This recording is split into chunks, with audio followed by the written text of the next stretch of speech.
वायु प्रदूषण से होने वाले हानिकारक प्रभाव को ध्यान में रखते हुए मानव जीवन एवं पर्यावरण को किस प्रकार से सुरक्षित एवं बेहतर बनाया जा सके, इस दिशा में ऐतिहासिक पहल करते हुए इनलोफिक इंडस्ट्रीज फरीदाबाद और आईआईटी जम्मू और श्री विश्वकर्मा कौशल विश्वविद्यालय पलवल ने आज फरीदाबाद में क्लीन एयर टावर लॉन्च किया है।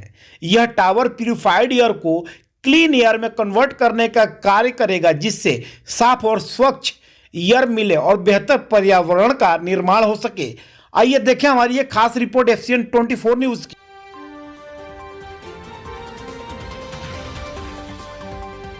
दिखाई दे रही है तस्वीर फरीदाबाद की इलोफिक इंडस्ट्रीज परिसर की है, जहां आज इलोफिक इंडस्ट्रीज के अध्यक्ष एमबी साहनी, एसबीएसयू के कुलगुरु राज नेहरू एवं आईआईटी जम्मू के निर्देशक प्रोफेसर एमएस गौर के द्वारा यह प्रस्ताव सामने आया था कि एक प्रकार का क्लीन एयर टावर का कार्य किया जाए, जिससे सभी को साफ एवं स्वच्छ एयर मिले। आज यह कार्य तीनों संस्थानों के सहयोग से पूरा हुआ। इलोफिक इंडस्ट्रीज के उपाध्यक्ष केडी साहनी ने कहा कि तीनों संस्थानों के अनुसंधान सहयोग से बेहतर परिणाम आज हम सबके सामने हैं। एसबीएसयू के कुलपति राज नेहरू ने बताया कि इस प्रकार के उत्पादन कार्य और निर्माण विकास आत्मनिर्भर भारत की दिशा में सराहनीय एवं ऐतिहासिक पहल है, जिससे निपुणता के साथ कौशल प्रौद्योगिकी एवं विशेषता का उपयोग किया है। नाम और डेजिग्नेशन बता दीजिए। मैं मेजर जनरल बेदी हूँ, executive director Alofic industries limited.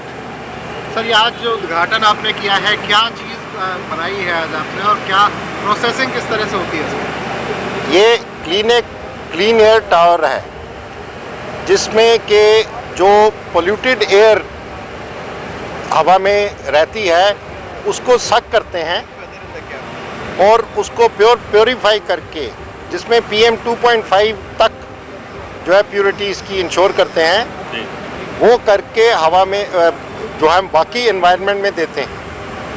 और ये इसमें एक खासियत जो रखी है हमने, वह है इसमें वाटर कर्टन आपने देखा होगा। जो वाटर कर्टन है वो जो प्योरिटीज़ हवा में वैसे रहती हैं, उन प्योरिटीज़ को वहीं पर वो वॉश डाउन कर देता है। और उससे क्या है कि जो आपकी प्योरिटी है वो एक तो बढ़ती है, और जो आपके अंदर फिल्टर लगाए हैं हमने जिससे कि प्योरीफाई करते हैं, उसकी लाइफ में बहुत फ़र्क पड़ता है। और कोई ड्राइनेस जो है एरिया में कभी होती है तो वो भी उसमें जो है उसका फ़र्क पड़ता है। तो ये एक टावर जो है ये कितना एरिया कवर करेगा, ये एनर्जी कहाँ से लेगा, कितनी हवा प्योरीफाई करेगा? ये जो है ये 10,000 क्यूबिक फीट पर मिनट जो है इसकी कैपेसिटी है क्लीन प्योरीफाई करने की। और जो हमने अभी तक डिज़ाइन करते टाइम देखा है, 300 मीटर तक रेडियस में ये जो है इसकी सक्शन और थ्रोइंग कैपेबिलिटी है। अभी क्योंकि ये प्रोटोटाइप है, इसका आगे हम और आविष्कार मतलब और जो है इसका एनालिसिस करेंगे, डेटा इकट्ठा होगा, डाउन विंड अप विंड उन चीज़ों के फैक्टर आएंगे, तो उससे और एनालिसिस मिलेगा। लेकिन डिज़ाइन के स्टिल कंडीशंस में हमने इसको अभी जो किया है, जिसको हम लैब कंडीशंस बोलते हैं, उसके मुताबिक अप टू 300 मीटर्स इसकी सक्शन और थ्रोइंग कैपेबिलिटी है। इस तरह के टावर तो ऑलरेडी देश में कई जगह हैं, तो इसमें ऐसा क्या खास है? हाँ, इसमें आप 3-4 चीज़ें इसमें खास देखेंगे। पहले तो नाम में ही फ़र्क है। जैसे सब इसको स्मॉग टावर कहते हैं, ये स्मॉग टावर नहीं है, ये क्लीन एयर टावर है। हम जो है उसको हवा को साफ करने के लिए, स्मॉग टावर जो है वो स्मॉग के लिए, ये हम क्लीन एयर टावर जो है वो हवा को जो है उसको साफ करता है। दूसरी, अगर आप इसमें देखें, इसका डिज़ाइन पेटेंट मिला है, जिसमें मैंने आपको बताया पानी का कर्टन किसी टावर में नहीं है, और पानी के कर्टन से काफ़ी हद तक इम्प्योरिटीज़ जो हैं वो वॉश डाउन हो जाती हैं। इसकी क्या कीमत रखी गई है जी, और क्या ये बाज़ार में उपलब्ध होगा, कब से उपलब्ध होगा? हमने अभी तक बाज़ार में, मैंने जैसे बोला, अभी हम आविष्कार का आगे कर रहे हैं, क्योंकि जब हम इसको कमर्शलाइज करेंगे तो हमें इसकी पूरी स्पेसिफिकेशन, पूरी कैपेबिलिटीज़ को देना पड़ेगा, उसमें हम चूक नहीं कर सकते। एनर्जी का स्रोत क्या है इसका? एनर्जी हमारी इलेक्ट्रिसिटी एनर्जी के ऊपर चल रहा है। जी। पावर कितना कंज्यूम करता है ये?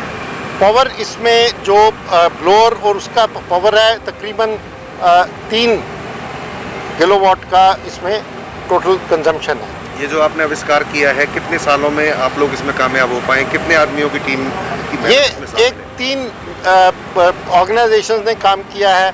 अभी उनमें पीछे पीछे कितने आदमी काम कर रहे थे, क्योंकि हमने जो यहाँ पर विश्वकर्मा स्किल यूनिवर्सिटी है उसकी मदद ली है, जम्मू IIT की मदद ली है, और हमारी टीम तो है ही, ठीक है। और हमारी टीम का एक्सपीरियंस फिल्ट्रेशन में रहा है, लेकिन पूरा डिज़ाइन करना, उसको पूरे को एक जोड़ना और उसके ऊपर करना एक सिंगल का नहीं काम हो सकता है, तो इसलिए 3 ने मिलके इसका जो आविष्कार किया है। जैसे कि दिल्ली NCR में पोल्यूशन का लेवल बहुत ज़्यादा है, तो लोगों को कितना फ़ायदा मिलेगा?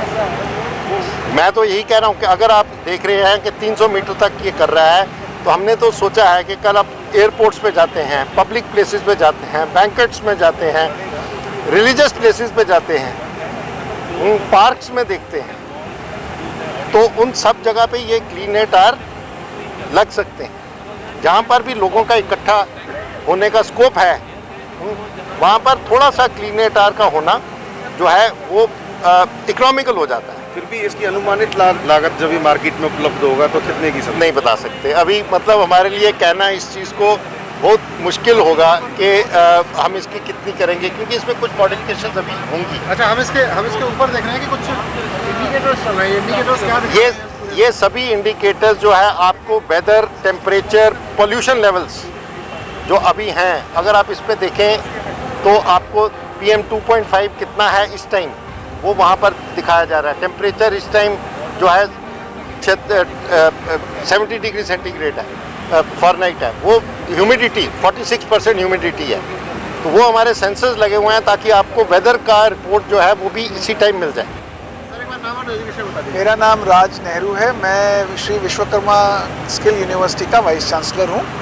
क्या नई चीज़ लेकर आप आए हैं? देखा कि कई संस्थाओं के साथ मिलकर आपने बनाया है, क्या है इसमें खास? देखो, आज अगर आप दुनिया भर में देखोगे जो इनोवेशन इंडेक्स देशों का है, वो इनोवेशन इंडेक्स बहुत हाई है कंपेयर टू इंडिया। और उसका सबसे बड़ा कारण है कि इन देशों में जो शैक्षिक संस्थान हैं और जो उद्योग जगत है, उनके बीच में बहुत अच्छा समन्वय है अनुसंधान के क्षेत्र में, रिसर्च के क्षेत्र में। हमारे देश में इस चीज़ को बढ़ावा देने के लिए विश्वकर्मा कौशल विश्वविद्यालय तथा IIT जम्मू और एलोफिक इंडस्ट्री ने मिलकर पहली बार एक पर्यावरण के क्षेत्र में अनुसंधान को, रिसर्च को बढ़ावा देने की एक पहल की है। और उस पहल का जो फोकस एरिया था वो था कि जो हमने कोरोना काल में भी देखा और उससे पहले भी हम देख रहे थे कि जो एयर की क्वालिटी है, उस एयर की क्वालिटी की ख़राब होने के कारण से लोगों की हेल्थ इश्यूज़ दिन प्रतिदिन बढ़ते जा रहे हैं। और कोरोना काल ने भी हमें इस चीज़ के बारे में बहुत ज़्यादा अवगत कराया।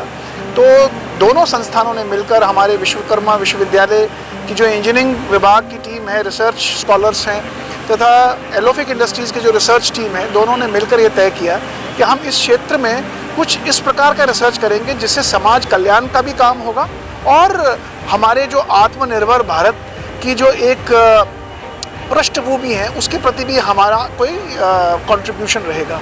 इसलिए इस क्षेत्र में हम लोगों ने ये जो स्मॉग टावर है इसकी एक कल्पना की, जिसके अंदर हमारे विश्वविद्यालय के जो रिसर्च स्कॉलर्स हैं, प्रोफेसर्स हैं, इन्होंने रिसर्च का अपना एक आधार बना के दुनिया भर के देशों में रिसर्च इस एरिया में क्या हो रहा है उसका रिसर्च किया। उसके आधार पर इस प्रोडक्ट की कल्पना इस संस्थान के साथ की, प्रोडक्ट के एस्थेटिक्स के ऊपर काम किया, प्रोडक्ट की एफिशिएंसी के ऊपर काम किया, प्रोडक्ट के डिज़ाइन के ऊपर काम किया और उसका जो परिणाम निकला वो आज आपके सामने है। एक प्रोटोटाइप यहाँ बन के आ गया है। पॉइंट वाइज बात करें तो क्या खास इसमें है मार्केट में मिलने वाले? और देखिए, अभी जहाँ आप खड़े हैं, अगर आप इस जगह को देखें और यहाँ से 600 गज दूर और चले जाएं तो आप देखेंगे जो यहाँ पर एयर की क्वालिटी इस समय है, और अगर आप ऊपर देख रहे होंगे 160 या 170 की नंबर दिखाएगा, लेकिन अगर आप थोड़ा दूर जाएंगे तो वो 600-700 बढ़ा देगा। इसका मतलब है जहाँ जहाँ ये टावर्स लग रहे हैं और जहाँ जहाँ इस प्रकार की टेक्नोलॉजी का डिप्लॉयमेंट हो रहा है, उस क्षेत्र में ये इम्प्योर एयर को क्लीन करके उसकी क्वालिटी बढ़ा रहा है। तो अगर इस प्रकार के टावर्स भारत के अंदर बनना शुरू हो जाए, हमारी अपनी टेक्नोलॉजी से बनना शुरू हो जाए, हमारे अपने अनुसंधान के बल पे बनना शुरू हो जाए, तो हम इस तरह के टावर्स को जब समाज के अंदर, इंस्टीट्यूशंस के अंदर, सोसाइटी के अंदर डिप्लॉय करेंगे, उसका इम्पैक्ट क्लीन एयर पे पड़ेगा, उसका इम्पैक्ट हमारे स्वस्थता पे पड़ेगा, हमारी हेल्थ पे पड़ेगा। तो इस क्या अभी तक तय कर पाए हैं कि इसके अगर मार्केट में उतरता है तो लगभग क्या कॉस्टिंग इसकी है? नहीं, अभी तो प्रोटोटाइप है, तो प्रोटोटाइप की कॉस्ट हमेशा हाई होती है, परंतु अभी जो अगले मई तक इसके ऊपर अभी रिसर्च चलेगा, इसके डेटा कलेक्ट होंगे, एनालिटिक्स होगी, उसके आधार पर उसमें कोई इम्प्रोवाइजेशन करने की ज़रूरत है तो वो तय होगा, और मई के अंदर फिर इसकी एक्चुअल कमर्शियल वैल्यू का पता लगेगा। तो कुल मिला के कह सकते हैं नहल साहब कि विश्वकर्मा स्किल यूनिवर्सिटी जो देश की पहली यूनिवर्सिटी यहाँ पटना में स्थापित हुई, उसने एक नए इनोवेशन की तरफ का नाम कदम बढ़ा दिया है और उसकी ये पहली कड़ी है। विश्वकर्मा विश्वविद्यालय ने एक इस प्रकार का इतिहास रचा है कि उद्योगों के साथ मिलकर अगर अनुसंधान किया जाए तो समाज में आत्मनिर्भरता के बोध को भी जगाया जा सकता है और आत्मनिर्भरता के लायक काम भी किए जा सकते हैं, और हमारा इस राज्य का नाम और यहाँ से निकली हुई चीज़ केवल हरियाणा में नहीं, भारत में नहीं, देश विदेश में भी पहुँच जाएगी। आज विदेशों से